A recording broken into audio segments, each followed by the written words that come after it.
He ain't going nowhere. Not with this good pussy. Not with this good mouth. Well, that's not going to keep a man.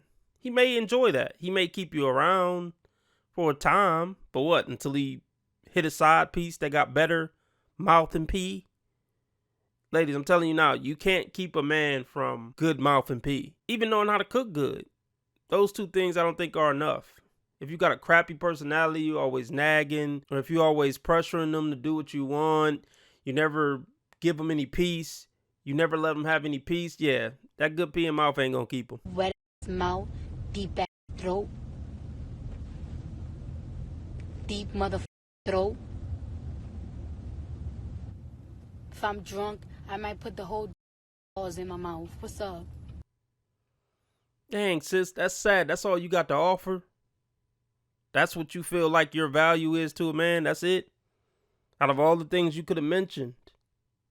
I mean, it says a lot. I bet you can do that. I bet these bad can do that. Yeah, they can. Major green flags, if you see these in women, these are all correlated with lower levels of divorce. Reads books. A woman who is intellectually curious, that is a very, very good sign. It's a sign of conscientiousness and high intelligence. She has.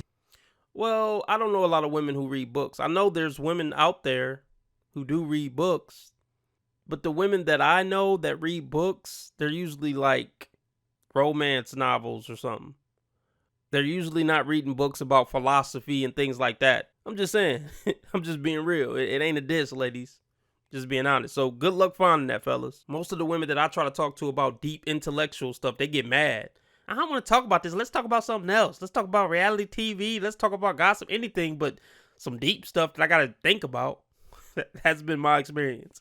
A major career or a hobby, successful people in positions of power respect and trust her. She shows accountability, caring, and nurturing. She is other-oriented, humble, frugal, no drinking or social media.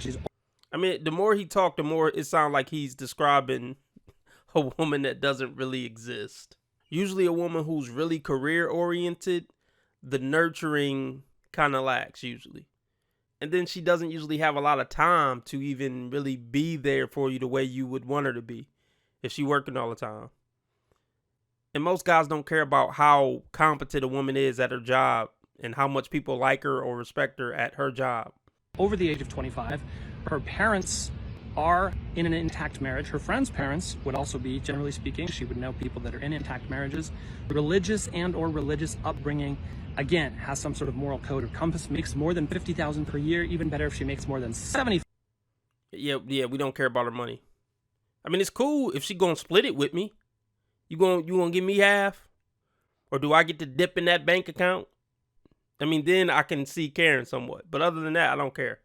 But it is good if she has parents that are still together. She's seen that example of what it takes to make a relationship work through the good and the bad. And her friend group says a lot too. Birds of a feather flock together. If she got ratchet, disrespectful friends, huge red flag. It's more than $75,000 per year, has a bachelor's degree or more, has never been married or divorced, waited until her 20s to experiment sexually. Don't care about the degree. Far as never been married or divorced, I would totally agree with that one. But waited until her 20s to experiment in the bedroom? No. I would prefer a woman who hasn't had any experience in the bedroom. And we could work on that together. The more bedroom partners she's had, the less she can pair bond. So ideally, most guys I feel like would want to marry a chick with her V card still. She has no imprints from other men. So she will be able to fully pair bond with me. So definitely scratch this one. But I know at a certain age that's not realistic, but that's why a lot of guys say don't date over 25, no matter how old you are. It's no coincidence that dudes with money date women between like 20 and 25. Has fewer than 6 lifetime partners and has never cohabitated with a boyfriend before and wants to wait until marriage to move in. That is your list of major green flags. I see a guy with his hat on backwards today.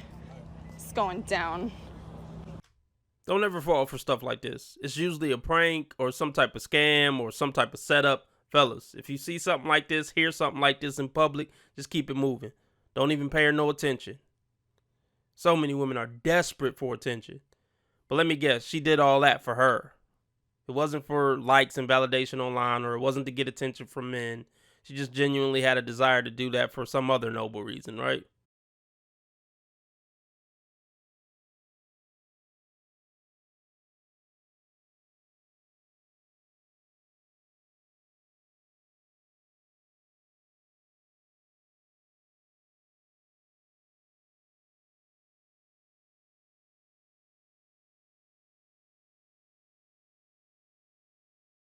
I gotta give them their props. They going off.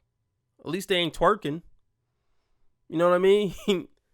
I would love to see women do more dancing that isn't provocative. Do something that actually requires some type of talent and creativity.